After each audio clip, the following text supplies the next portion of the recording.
The 23rd of June 2023. The Russo-Ukrainian war rages on. Soldiers on both sides continue to do battle by land, sea and air, with many paying the ultimate price.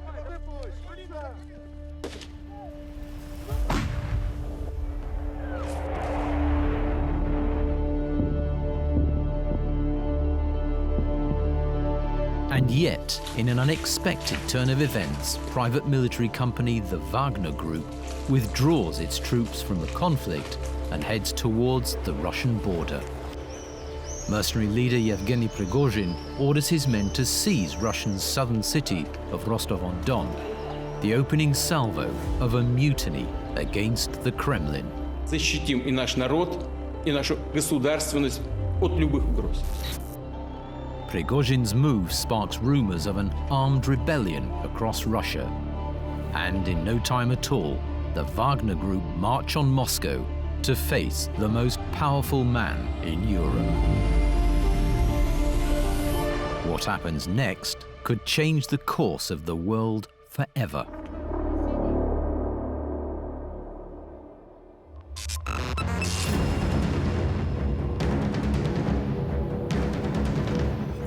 A Russian private army leader called for an armed rebellion against the Kremlin.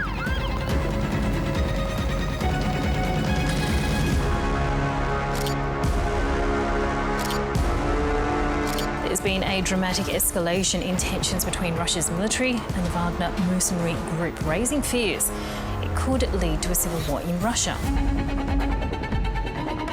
Putin understands power very, very well. I would say he understands power better than almost any other world leader, and he has done for a long time. The ultimate goal of a dictator is to gain power, and then once you've got power, the goal of the dictator becomes to keep that power. Problem is, with dictatorships, there's no way in which the country can change direction without either a palace coup or an assassination, or, of course, the dictator dying. Этот парад остался в истории как триумф невиданной силы.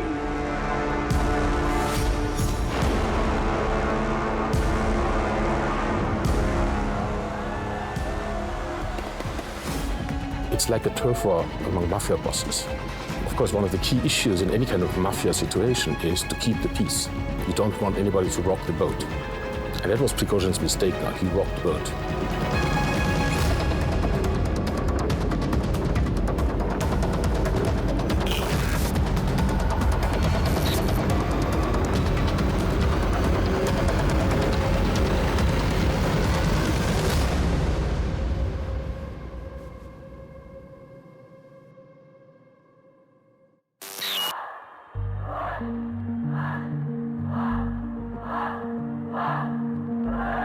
Russia's political system of the last 100 years has always been focused on power.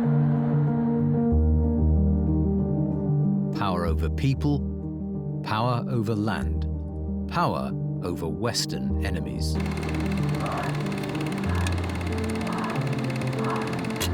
For the majority of the 20th century, the Soviet Union stood as one of the two major global forces.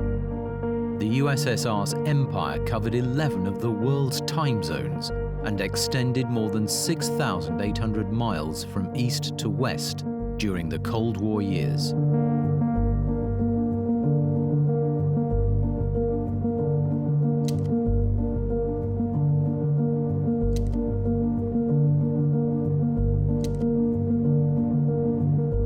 By the late 1980s, Russian autocracy became increasingly unpopular with citizens all over the Soviet Union. Mikhail Gorbachev's time as leader ushered in two major policies, perestroika and glasnost.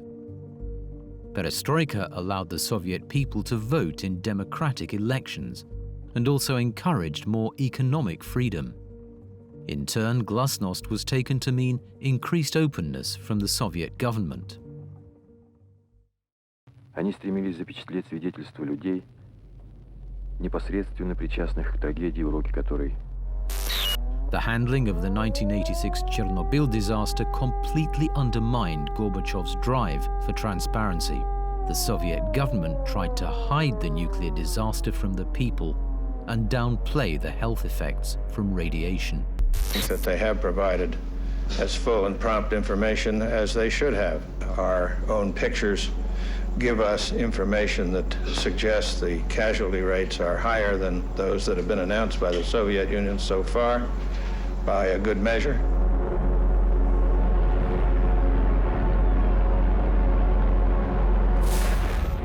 The disaster exposed the government's deep levels of corruption. Citizens in Soviet states could no longer ignore the callousness of their leaders. As a matter of fact, we know next to nothing about what has happened. I have been advised to wash ourselves and our children's hair, to change clothes. Вы пришли на этот митинг, чтобы сказать свое решительное «нет» реакционному курсу Горбачева и его команде.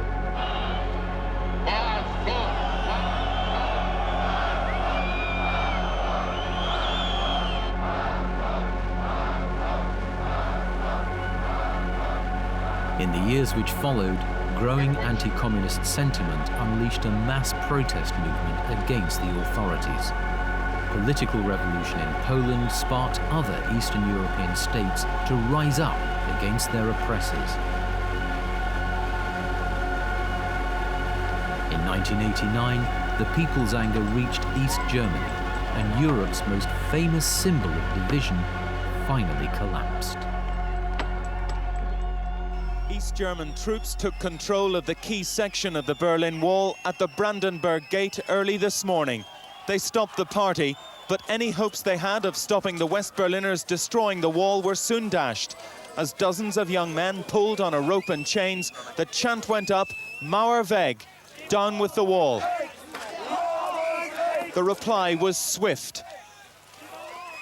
This is the wall the East Germans themselves built, and they don't like to see it broken down from the west. Water cannon were drawn up, but the West Berliners were determined. I think the people here in Western Germany live with the wall since 1961, and I think now it's time to break the wall down, you know. The wall was crumbling, the sledgehammers in the hands of men not born when it went up. From the wall and from behind it, the East Germans tried to stop the tide. One West Berliner sprayed champagne back. Another urged the border guards, come over, come over. Then, just before 10 o'clock, the moment Berliners have waited 28 years for.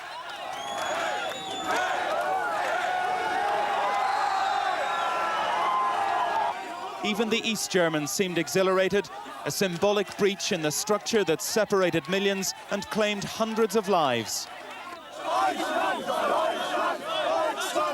West German riot police stopped the crowd surging onto communist soil, but by then they'd made their point. The East Germans closed the wall, but the whole section at the Brandenburg Gate had cracked and the momentum had begun.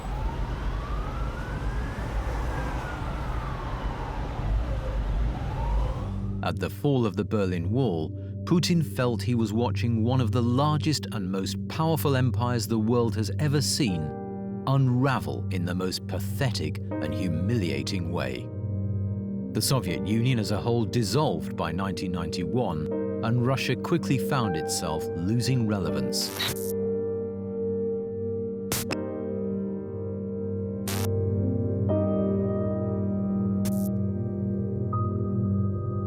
Russia has got this thing about being a great power.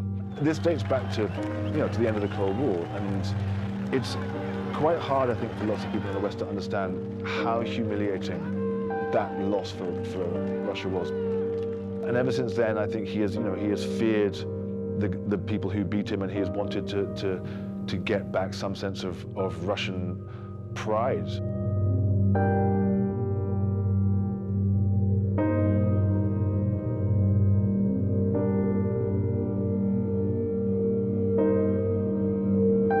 Putin soon began to harbor his frustration to pursue a career in politics.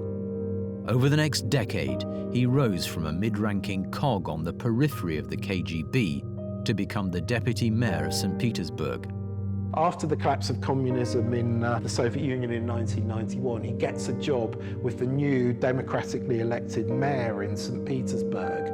And really, the speculation is that the reason that Sobchak gives him a job is that he wants somebody who has KGB connections as his kind of tough guy, as his guy who can actually be the link person with the security services and the link person with organised crime. It basically becomes his bag carrier, but what he's doing is he's forging connections by people, in industry, in politics, all around St. Petersburg.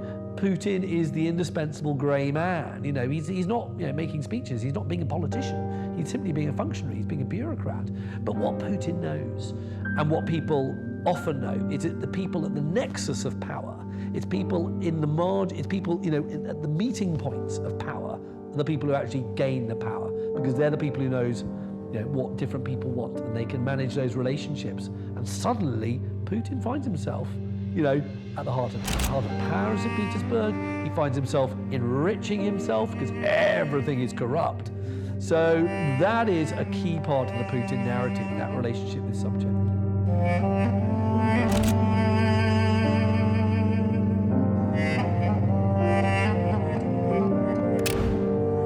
In 1996, Putin's call to Moscow finally came. President Boris Yeltsin made Putin his deputy chief of presidential staff, and then, 2 years later, the director of the FSB, the successor security organization to the KGB.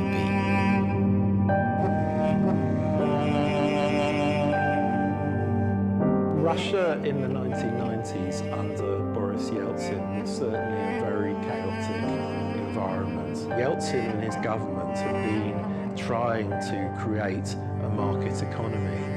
Rather than creating a market economy, what they've done is that they've transferred ownership in the most important bits of the Russian economy to a small number of individuals who've become mega rich. In Russia at that time, there was no rule of law. If you had a disagreement with someone, you sorted it out with violence. Because there was no, you couldn't have a business dispute and take it to the court. There were no courts.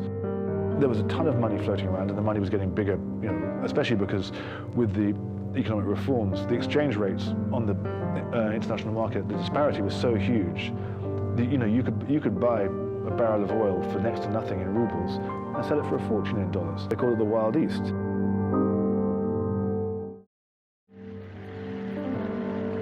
The memories of that time really die hard for lots of Russians. And actually, for a lot of Russians, given them the choice between authoritarianism and the anarchy of the Yeltsin years, they'll take authoritarianism. They'll say, we don't want that anymore. Freedom is a pretty nebulous concept when there's anarchy around. Putin's loyalty and strength during this period captured Yeltsin's eye. The president appointed Putin Prime Minister of the Russian Federation in August 1999, and later announced that he wanted to see him as his successor.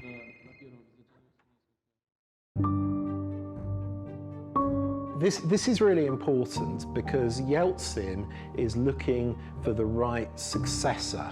Yeltsin is very anxious about leaving office because if he leaves office, he's very worried that people will want to get revenge for various things that happened. What Yeltsin wants is a peaceful retirement, and in order to get a peaceful retirement, he needs to hand over power to somebody who he trusts.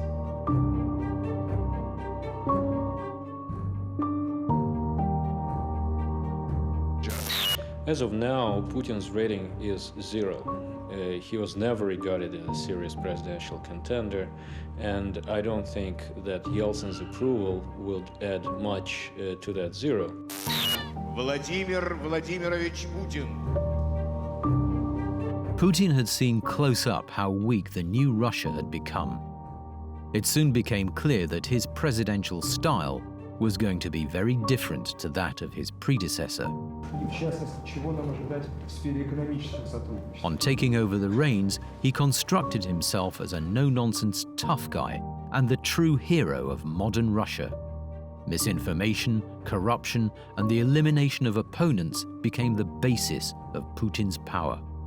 He wants to absolutely control the agenda. It's said that his predecessor, President Boris Yeltsin, the only thing that he had on his desk was a pen, which he used to sign presidential decrees.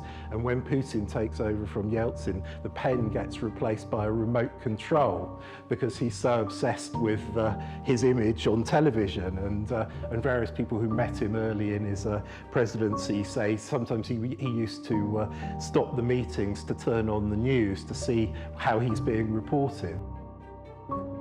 You hold on to power as a dictator by getting increasingly ruthless. You also hold on to power by making sure that you control the message. You've got to keep lying. Lie, lie, lie, lie, lie. So you've got to keep your people in the dark, and that's how you keep power. If we go back to the Soviet Union, really propaganda is the attempt to persuade people that reality is something other than it is.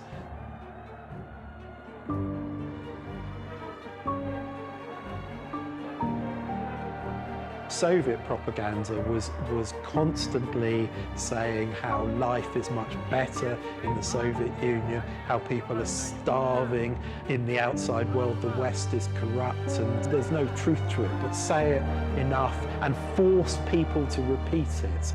But Putin-era propaganda is very different. It's no longer trying to convince people of an ideology. It's no longer trying to convince people that communism is the best system. Actually, Putinist propaganda isn't trying to convince people of anything. It's just trying to confuse. What Putin wants is for people not to know what's real. Vladimir Putin's intentions to restore Russia's greatness have not faltered. His thirst for control goes hand in hand with his desire for Russian influence to spread far and wide. The president remains intent on not letting history repeat itself.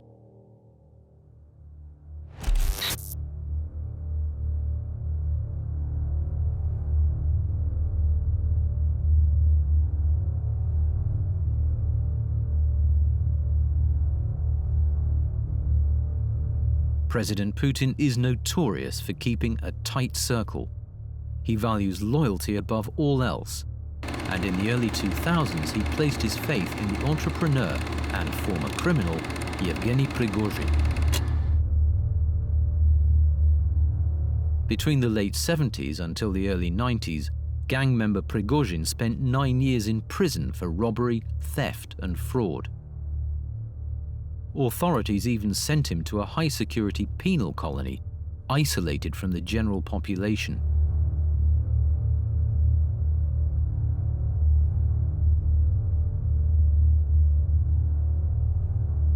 The Supreme Court of the Soviet Union released him early for corrective behavior. But years later, he would use his thuggish past to convince prisoners to join the Wagner Group.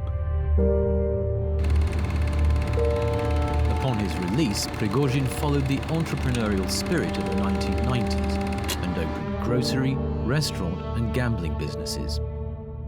He gained the status of oligarch over the next decade and quickly reached high places, often seeking the ears of the influential politicians and the wealthy. In the early 2000s, he personally served food to Vladimir Putin, French President Jacques Chirac, and even George W. Bush. With these events, Prigozhin grew closer and closer to the Russian leader. He became known as Putin's chef.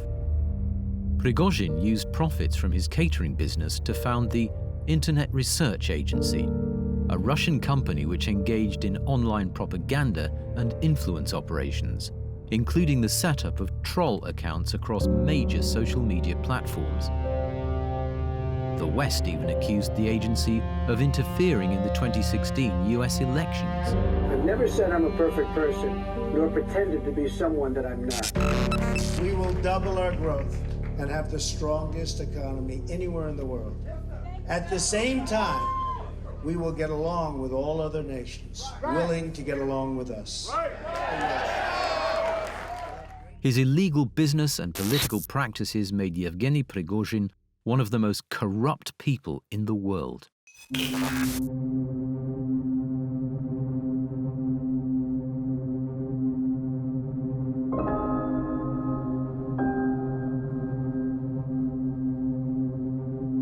Our three countries stand shoulder to shoulder against Russia's barbaric invasion. We're standing up for democracy, against authoritarianism, and standing with Ukraine. War and violence once again cast a dark shadow over Europe. We are working together. Vladimir Putin's obsession with holding back NATO and expanding Russian influence has led to one of the deadliest conflicts since World War II. The outbreak of the Ukraine war in February 2022 is the most defining moment of Putin's presidency so far. His problem with NATO is that he thinks that NATO is an aggressive power, and whereas NATO regards itself as a defensive power. And so, this is why he has this sort of fundamental issue with former Soviet republics turning to NATO, turning to the West, because he sees it as the world against him. I think another really important hallmark of any dictator is that they become increasingly paranoid. They think the world's against them. And then they act in that way. And then, of course, ultimately the world then does have to turn against them.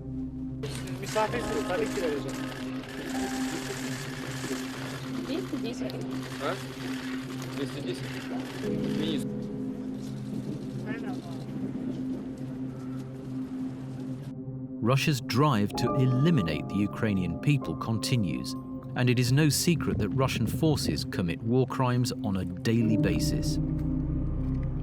The longer the war in Ukraine goes on, the more it's going to get like Chechnya, the more cities in Ukraine are going to look like Aleppo in Syria, i.e. no longer existent. I mean, this is the thing, no one really knows why now. As in, he could have done it at any time in the last 8 years. The invasion of Crimea and Donbass in 2014. I mean, this is the thing, that the conflict has been going on in Ukraine for years now.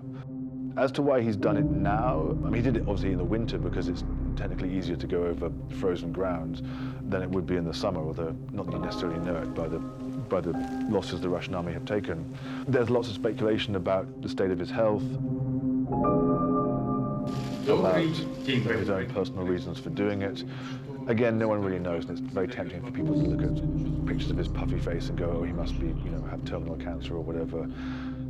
Who knows? It's, it's tempting to think of him as this, this sort of mix of Howard Hughes and Hitler in downfall, sort of pacing vast Black Sea mansions, isolated, paranoid about COVID.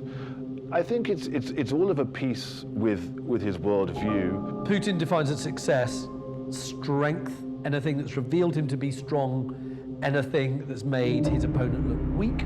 So, when he goes into these other countries and they do nothing, like going to Crimea in 2014 and stealing that off Ukraine, that was a huge success. He's a gambler, he's reckless. He's like a person who drives through a red light at 100 miles an hour, and if he hasn't had a crash, he says that's been a successful maneuver. Well, most people regard that as not a particularly successful thing to have done. You've always killed yourself and other people doing it, but that's fine by him.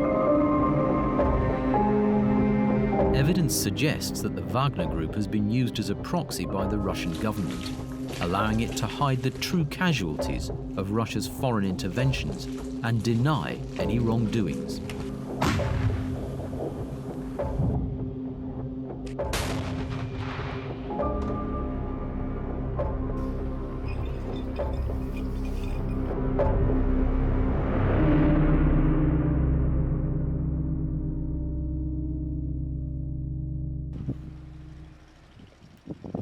Prigozhin initially denied any links to the Wagner Group, even suing journalists for linking his name to the private military company. However, a few months into the Russo-Ukrainian war, Prigozhin finally claimed to have founded the group and described the battalion as patriots. The Wagner Group has since become one of the world's most feared mercenary companies. Many of the so-called patriots express neo-Nazi and far-right extremist views and even come from criminal backgrounds.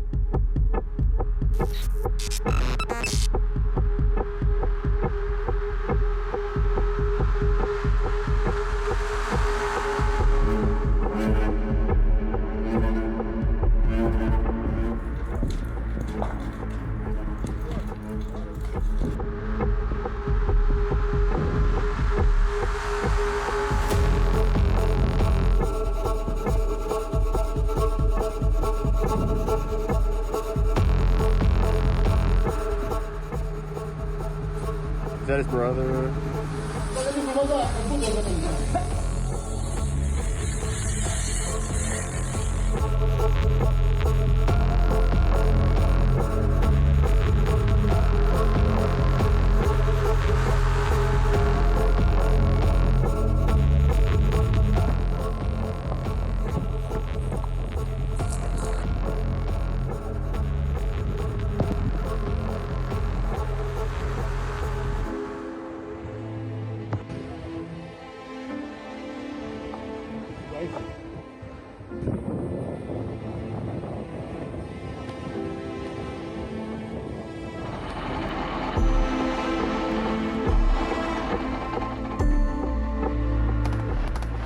The Ministry of Defense used the Wagner Group as the main assault force in the Battle of Bakhmut, the longest and bloodiest battle of the conflict so far.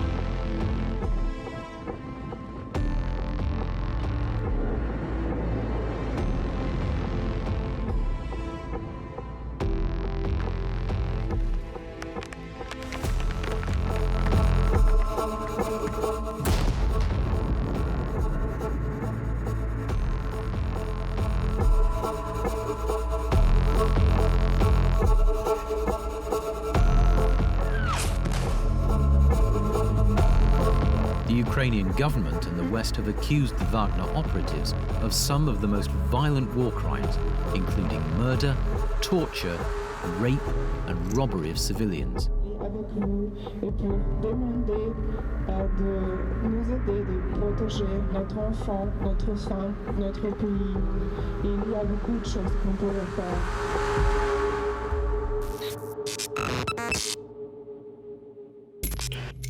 On the 23rd of June 2023, Ukraine watched closely as its Russian neighbors plunged into turmoil.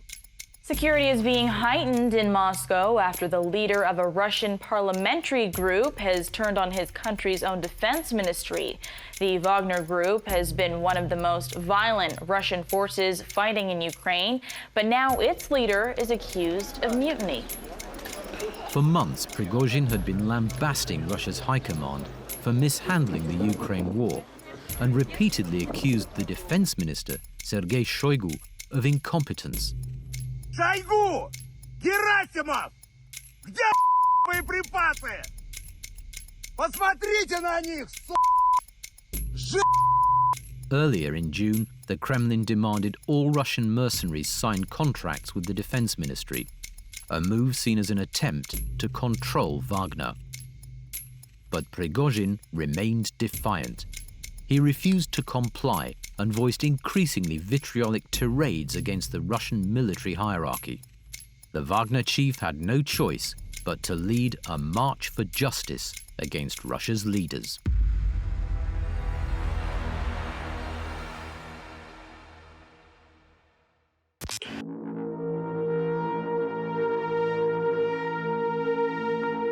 Реальная угроза для нашей государственности, для нас, как нации. Это удар по России, по нашему народу. И наши действия по защите Отечества от такой угрозы будут жесткими. The Russian government and media corporations appealed to Wagner fighters to abandon their leader, describing the march as a criminal adventure.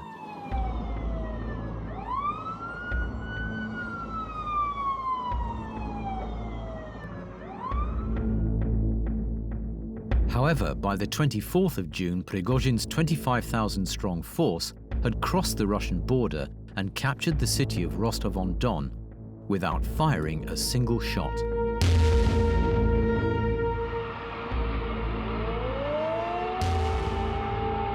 Они позировали все, наоборот, фоткались. А потом, когда уже...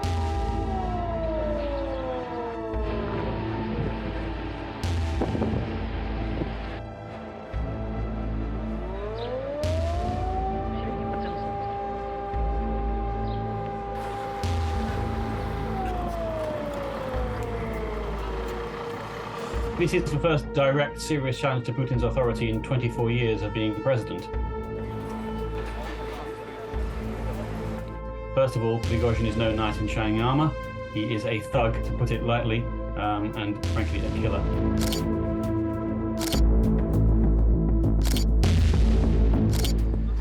The governor of the region ordered residents to remain calm and stay indoors as Wagner forces took control of army headquarters. But the locals did otherwise. Many headed out onto the streets in support of the rebellion.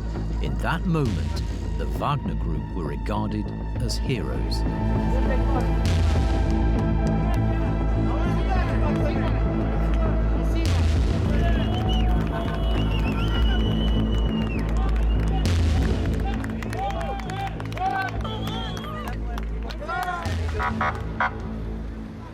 За поддержку, молодежь!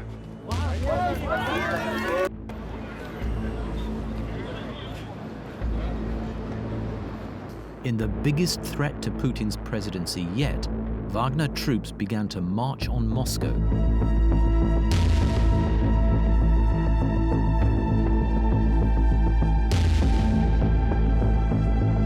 The Ministry of Defense heightened security on the streets, and military helicopters opened fire on rebel mercenaries already more than halfway to the capital.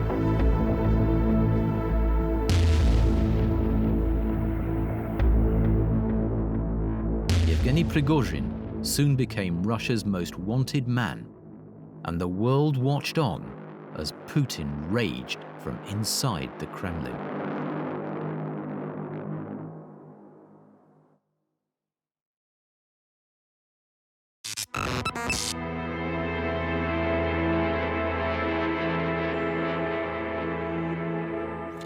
A Russian private army leader called for an armed rebellion against the Kremlin, but he is now telling the troops to stand down.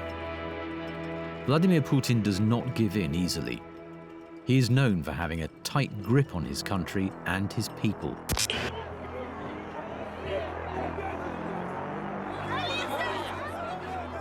There is one element dictators fear more than anything else, and that is the people they rule over.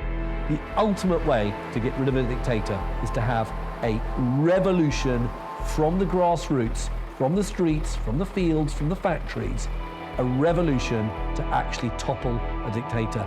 It is so hard for a dictator to stay in power if everybody in that country wants to get rid of him.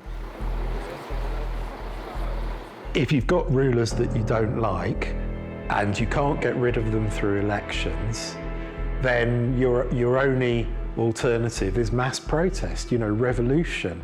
But it's very difficult to start a revolution in a police state. It's far too risky, it's far too personally dangerous. It's not just personally dangerous, it's if you're a political opposition in a police state, that's a danger to everyone you know. It's a danger to your friends, it's a danger to your family. The world's most notorious dictator slipped out of the trap once again, employing Belarusian President Alexander Lukashenko to negotiate with the Wagner chief and offer security guarantees.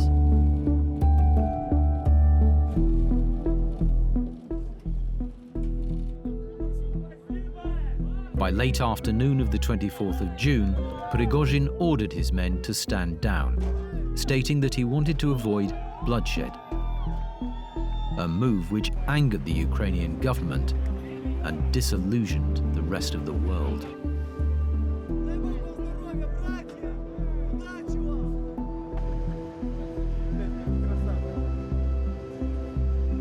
it's like a turf war among mafia bosses. Of course, one of the key issues in any kind of mafia situation is to keep the peace. You don't want anybody to rock the boat. And that was Prigozhin's mistake now. He rocked the boat. And that got the whole thing unsettled.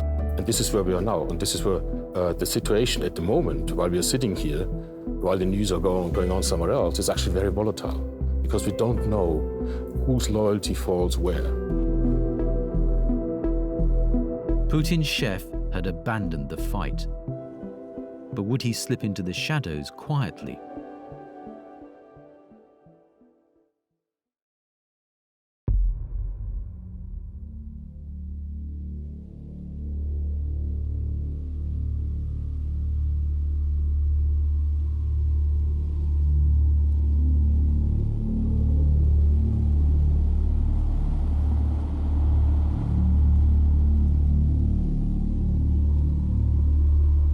The dust settled on the rebellion.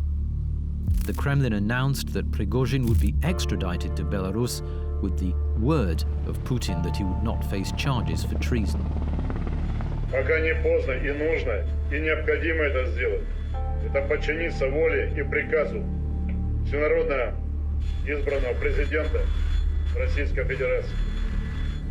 Остановить колонны, вернуть их в пункты постоянной дислокации и района сосредоточения. However, after Prigozhin left Rostov-on-Don, many people could not track his whereabouts. His location became unknown. Prigozhin's patriots returned to base. The Kremlin forced the mercenaries to sign contracts with the Ministry of Defense, finally absorbing the troops into the Russian military. The Wagner Group's power had well and truly been stamped out.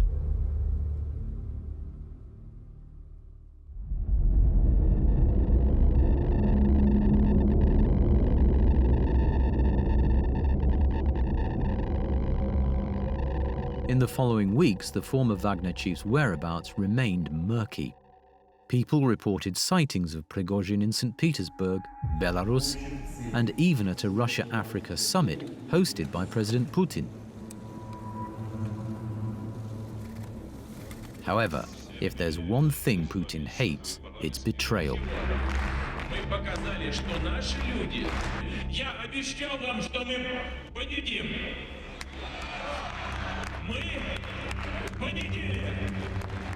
He keeps his inner circle tight and creates an atmosphere of fear to ensure his followers stay loyal. Rumors swirled worldwide that the Russian president had ordered Prigozhin's execution, a fate which many traitors have faced before.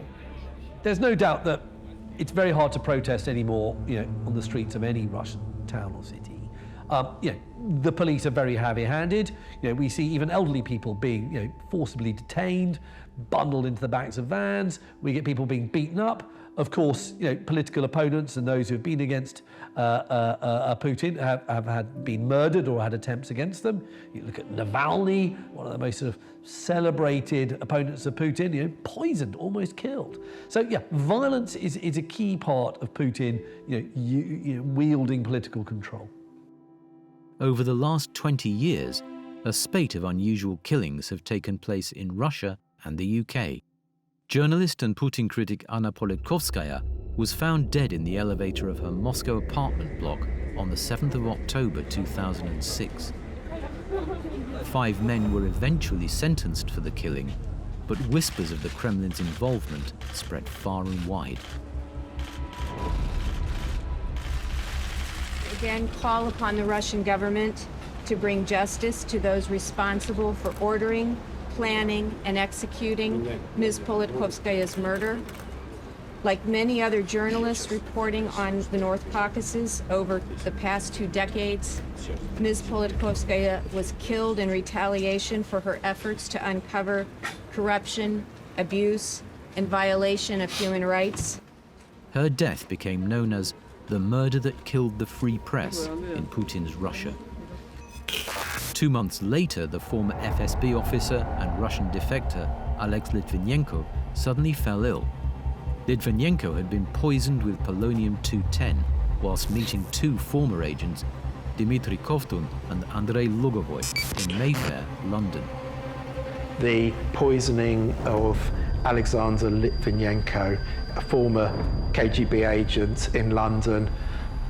Litvinenko has poison put in his tea, dies of radiation poisoning. Absolutely inconceivable that that wasn't done without the direct orders of Putin. The conclusion that the Russian state was probably involved in the murder of Mr. Litvinenko is deeply disturbing. It goes without saying that this was a blatant and unacceptable breach of the most fundamental tenets of international law and of civilized behavior. Exactly a year after she lost her husband in agonizing circumstances, Marina Litvinenko joined supporters for a symbolic reading out of the statement Alexander Litvinenko produced from his deathbed. You may succeed in silencing one man, but the howl of protest from around the world will reverberate, Mr. Putin, in your ears to the rest of your life. Пиздец, это беспилотник. Сбили, бабахнуло 2 раза, взорвалось, падает. Ты посмотри, падает.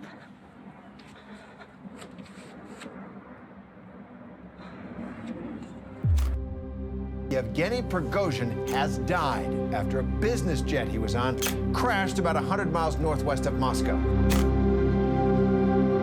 The events of Yevgeny Prigozhin's death made front-page news across the world. 7 passengers and 3 crew were on the private jet flying from Moscow to St. Petersburg, including the Wagner military commander, Dmitry Utkin. Most likely will be presented as officially presented as a friendly fire incident, and or something like that. It will never be officially confirmed that Prigozhin or his air jet was specifically targeted. Of course not. But we know when Putin intends to send a message. Tabloids in Britain termed the death as Putin's revenge, and theories on the Wagner chief's demise started to spill out everywhere. The West mainly believes that Putin had Prigozhin and his associates killed. A preliminary US intelligence assessment concluded that an intentional explosion caused the plane crash. I'll say right up front, first of all, our initial assessment is that it's likely Prigozhin was killed. We're continuing to assess the situation. British security sources viewed the death as completely unsurprising and determined that the FSB most likely targeted the Wagner chief's plane. The Kremlin once again denied all involvement in the crash. Russian officials strongly refuted the West's theories about Putin ordering the execution and remained dismissive of criticism. The Wagner Group and its supporters continue to mourn their leader. Memorials have cropped up in cities and towns across Russia. Some believe their chief is still alive and plotting another rebellion. But for many others, Yevgeny Prigozhin has become a martyr.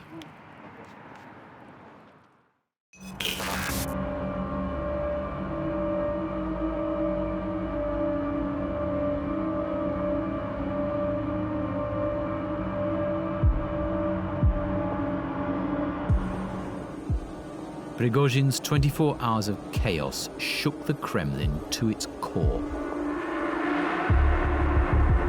For a moment, it seemed like a man with no previous military experience could bring down a whole dictatorship.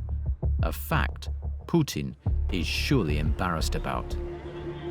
Putin's Achilles heel is his own ambition. I think he's overreached himself.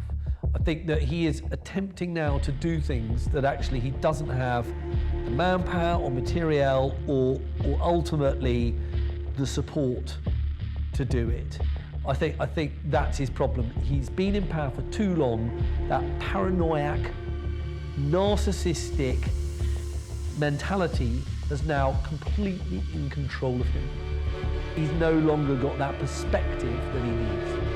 Prigozhin's subsequent death has exposed to the world that corruption and violence are still rife in Russian politics.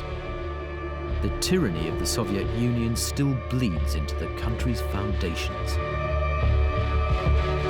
We see throughout Putin's presidency a sort of utter indifference to the value of human life. If it's a choice between human life and his power, he's always consistently chosen his power.